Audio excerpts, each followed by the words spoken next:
Assalamu alaikum. Je souhaite que vous avez bien compris les parties déjà expliquées du chapitre 16, les condensateurs. On passe maintenant à la partie 3 concernant l'objectif étudier le circuit RC dans le cas de charge et de décharge du condensateur.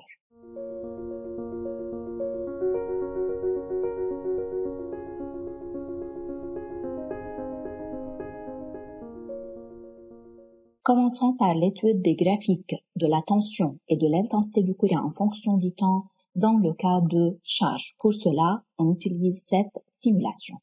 On réalise le circuit formé d'une pile de 5 volts, un condensateur de 33 microfarad, une résistance de 150 kΩ.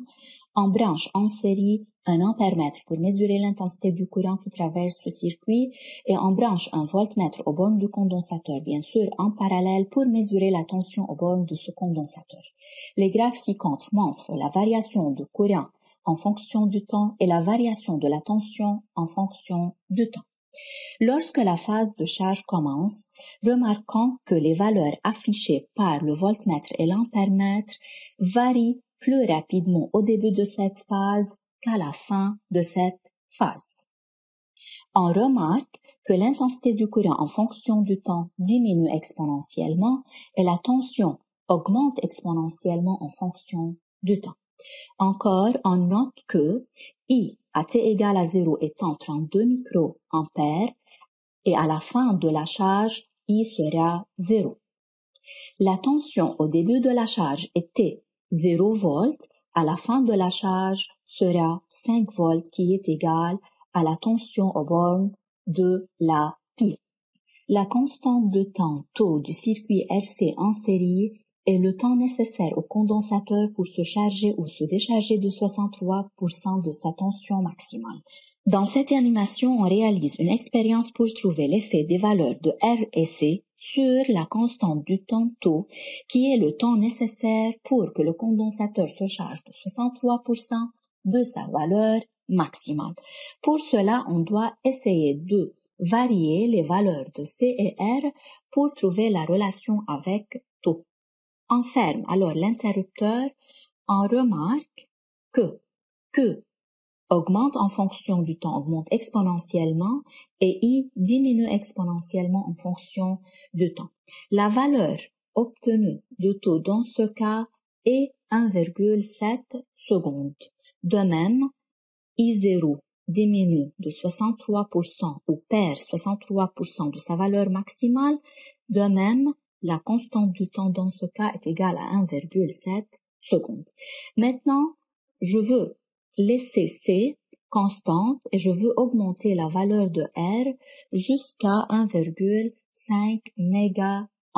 On répète l'expérience, on trouve que la valeur de la constante du temps taux est égale à 2,1 secondes. On remarque que si R augmente, alors taux augmente.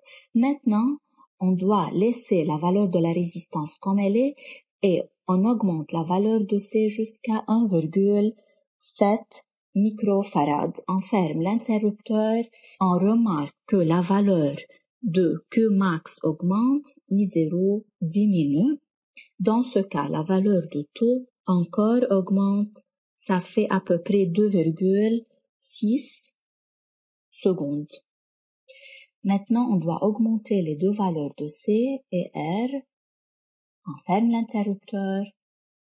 On remarque encore que Q maximal augmente et I0 diminue.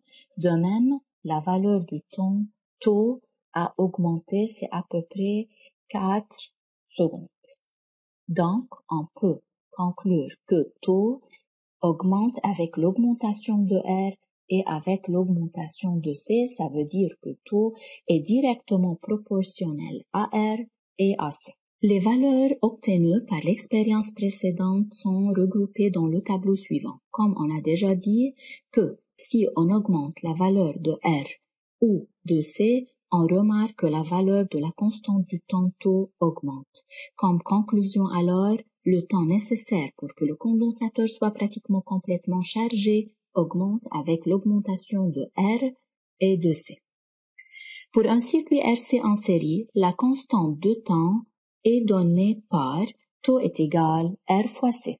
En revenant à cette simulation et en se basant à la définition de la constante de temps taux comme étant le temps nécessaire pour que le condensateur soit chargé de 63% de sa valeur maximale, alors on peut dire que à t est égal taux, Q est égal à 0,63 de sa valeur maximale. De même pour la tension E au bord du condensateur. On remarque que l'intensité diminue de 63% à t est égal taux. Ça veut dire que I à cet instant est égal à I0 moins 0,63 de I0, donc ça fait à peu près 0,37 I0. Après un temps suffisant, c'est à peu près 5 taux, on remarque que le condensateur sera chargé complètement et par suite, la charge sera totale est égale à Q max et I sera nul. Alors, à T égale taux, le condensateur se charge à 63% de sa tension maximale, EC est égal 0,63 E, à T égale 5 taux, le condensateur se charge à 99% de la valeur maximale, EC à peu près est égal à E. À T égale taux, l'intensité du courant diminue de 63% à partir de la valeur maximale, I est égal I0 moins 0,63, I0 est égal 0,37, I0. Et à t égale 5 taux, l'intensité du courant dans le circuit est approximativement nulle. Résumons le processus de charge graphiquement. On a la variation de EC et la variation de I. Comme montre le diagramme suivant, EC augmente exponentiellement en fonction du temps de 0 à t égale à 0, à t égale taux, EC est égal 63% de la valeur maximale, à t égale 5 taux, EC est égal 99% de la valeur maximale. Par rapport à I diminue exponentiellement en fonction du temps de 100% à t égale à 0, à t égale taux, I est égal 37% de la valeur maximale et après 5 taux, I sera approximativement nul, à peu près 1% de la valeur maximale. Application 4. Un condensateur de capacité C est chargé par une pile de tension E à travers un conducteur ohmique de résistance R est égal 10 kΩ. La figure ci-contre montre la variation de EC en fonction du temps. Répondre aux questions suivantes en utilisant si nécessaire le graphique ci-contre. Premièrement, déterminer la tension de la pile. À la fin de la charge du condensateur, EC max est égal à E, d'où E est égal 3 volts. 2. Relever la constante de temps du circuit RC.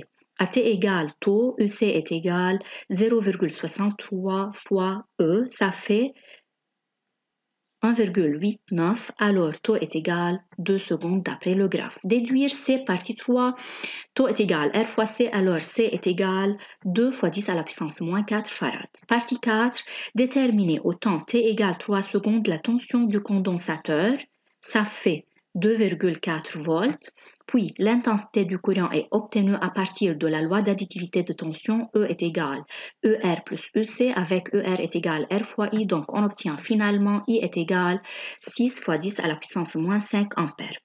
Finalement, l'énergie électrique emmagasinée W est égal N' fois C fois EC au carré. Faites attention, EC est égal à 2,4 volts, d'où W est égal 5,76 fois 10 à la puissance moins 4 joules.